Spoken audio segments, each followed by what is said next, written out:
नमस्कार। चलिए आज जरा समय में पीछे चलते हैं, बहुत पीछे।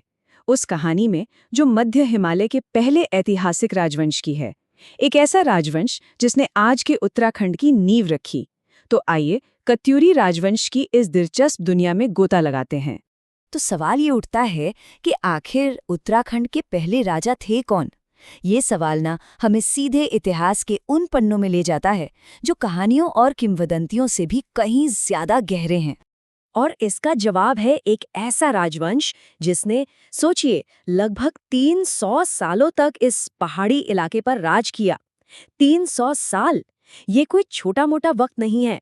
किसी भी साम्राज्य के लिए ये एक बहुत ही लंबा, असाधारण समय होता है। तो चलिए थोड़ा और गहराई में उतरते हैं, देखते हैं कि उत्तराखंड का ये पहला साम्राज्य आखिर था कैसा। और सबसे जरूरी बात, वो अपने पीछे ऐसे क्या सबूत छोड़ गए जिनसे आज हम उनके बारे में इतना कुछ जान पाए हैं। देखिए, कत्यूरी राजवंश सिर्फ एक नाम भर नहीं है। ये उत्तराखंड की पहली, मैं कहूंगी पहली ऐतिहासिक सरकार थी। इनका राज चला लगभग 700 ईस्वी से लेकर 1050 ईस्वी तक। और पता है, यही वो दौर था जिसने इस पूरे इलाके की सांस्कृतिक और राजनीतिक पहचान को गढ़ा। और इस राजवंश की कहानी ये कोई हवाई लोक कथा नहीं है। नहीं, ये हमें मिली है पत्थर पर उकेरे गए ठोस सबूतों से। बागेश्वर से लेकर पांडुकेश्वर तक इन पुराने शिलालेखों ने ही हमें उनके राजाओं, उनके शासन और उस दौर के समाज के बारे में सब कुछ बताया है। चलिए अब बात करते हैं उस साम्राज्य की आत्मा की, यानी कि उनकी संस्कृति, उनकी आस्था की।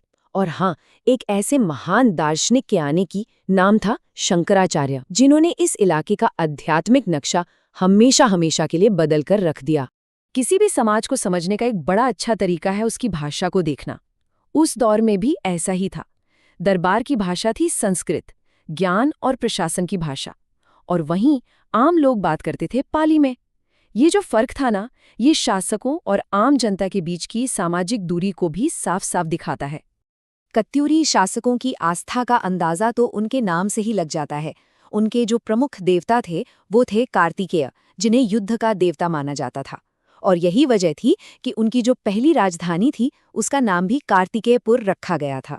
कितना सीधा कनेक्शन है ना? तो एक नज़र जरा टाइमलाइन पर डालते हैं।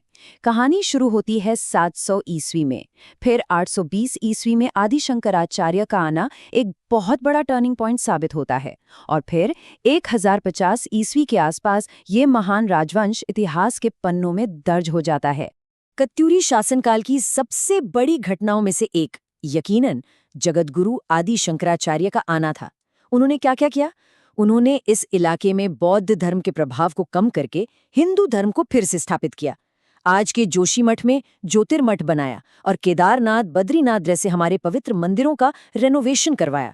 सोचिए, उनका असर आज भी कितना गहरा है। तो अब जरा उन लोगों की बात करते हैं जो असल में सत्ता में थे, जो राज कर रहे थे। और एक दिलचस्प बात यह है कि ये साम्राज्य किसी एक परिवार ने नहीं चलाया, बल्कि एक के बाद एक कई परिवारों ने इसकी बागडोर संभाली। तो मोटे तौर पर देखें तो 3 परिवारों ने राज किया। सबसे पहले आए वसंत देव, जिन्होंने इस राजवंश की नींव रखी। फिर ऐसा माना जाता है कि एक हमले के बाद घर पर देव वंश सत्ता में आया। और उनके बाद आया निम्बर वंश, जिन्हें हम जागेश्वर में शानदार मंदिर बनवाने के लिए जानते हैं। लेकिन इन सभी राजाओं और परिवारों में एक नाम सबसे अलग चमकता है, सबसे शक्तिशाली, और वो नाम है ललित सूरदेव। इन्हें ही कत्यूरी राजवंश का सबसे प्रतापी, सबसे महान शासक माना जाता है। उनकी महानता का अंदाजा पांडुकेश्वर के शिलालेखों से मिलता है। वहां उनकी तुलना पता है किससे की गई है? भगवान विष्णु के वराह अवतार से, जिन्होंने धरती को बचाया था। ये सिर्फ एक तारीफ नहीं थी, ये उनकी ताकत और अपनी प्रजा की रक्षा करने की भावना का प्रतीक था। पर जैसा कि अक्सर कहानियों में होता है, एक नाटकीय मोड़ आता है।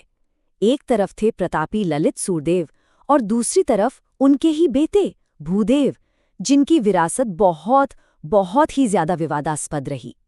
उन्हें एक नाम दिया गया, श्रमण शत्रु। श्रमण शत्रु, इसका मतलब है बौद्ध भिक्षुओं का दुश्मन।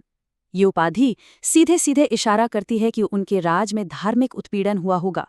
ये इस राजवंश के इतिहास का कह सकते हैं एक काला अध्याय है। चलिए अब जरा अंधेरे से निकलकर रोशनी की तरफ आते हैं। इस कहानी के उस शिखर पर जो इस साम्राज्य की सबसे स्थायी, सबसे खूबसूरत विरासत है, और वो है उनकी कला। कत्यूरी काल को यूं ही नहीं उत्तराखंड का कला का स्वर्ण युग कहते हैं। ये कोई खोखली उपाधि नहीं, बल्कि एक जीती जागती हकीकत है, और इसके सबूत आज भी उन पहाड़ों में मौजूद हैं, देखने वालों के लिए। इस दौर में मूर्तिकला और वास्तुकला में जो तरक्की हुई वो कमाल की थी। जागेश्वर मंदिर समूह जैसे जो शानदार मंदिर बने हैं वो इसी दौर की देन है। उन्होंने एक अपनी खास, एक अलग ही कला शैली विकसित की, जिसकी छाप आज भी इस इलाके के मंदिरों पर साफ देखी जा सकती है। लेकिन जैसा कि हर कहानी का अंत होता है, हर साम्राज्य का भी होता है, तो कत्यूरी राजवंश का भी अंत हुआ। चलिए अब इस कहानी के आखिरी चैप्टर की तरफ बढ़ते हैं, जिसमें एक धीमा पतन है और एक अनसुलझा रहस्य भी। पतन के शुरुआती संकेत मिलने लगे थे, और सबसे बड़ा संकेत था राजधानी का बदलना। देखिए, पहली राजधानी थी जोशीमठ के पास कार्तिकेयपुर, लेकिन बाद के राजाओं ने इसे कत्यूर घाटी में बैजनाथ में शिफ्ट कर दिया। ये साफ इशारा था कि हालात बदल रहे हैं और कोई बड़ी रणनीतिक मजबूरी है। मगर यहाँ एक बहुत बड़ी ऐतिहासिक पहेली है। कत्यूरी राजवंश का आखिरी राजा कौन था? इस सवाल का ना कोई सीधा जवाब नहीं है। इतिहासकार इस पर एकमत नहीं है, रिकॉर्ड्स में सब कुछ साफ साफ नहीं लिखा, और यही बात इस महान राजवंश के अंत पर एक रहस्य का पर्दा डाल देती है। तो राजवंश तो खत्म हो गया, लेकिन क्या उनकी विरासत खत्म हुई? बिल्कुल नहीं, उनकी विरासत आज भी जिंदा है। जब भी कोई जोशीमठ जाता है, केदारनाथ या बद्रीनाथ के दर्शन करता है, तो वो जाने अनजाने में कत्यूरी राजवंश की ही दुनिया में कदम रख रहा होता है, उसी दुनिया में जिसे उन्होंने बनाया और संवारा था। और यहीं पर ये कहानी हमें एक आखिरी सवाल के साथ छोड़ जाती है। जब एक इतना बड़ा साम्राज्य ढह जाता है, तो आखिर पीछे बचता क्या है? सिर्फ पत्थर, सिर्फ आस्था, कला, या सिर्फ एक कहानी?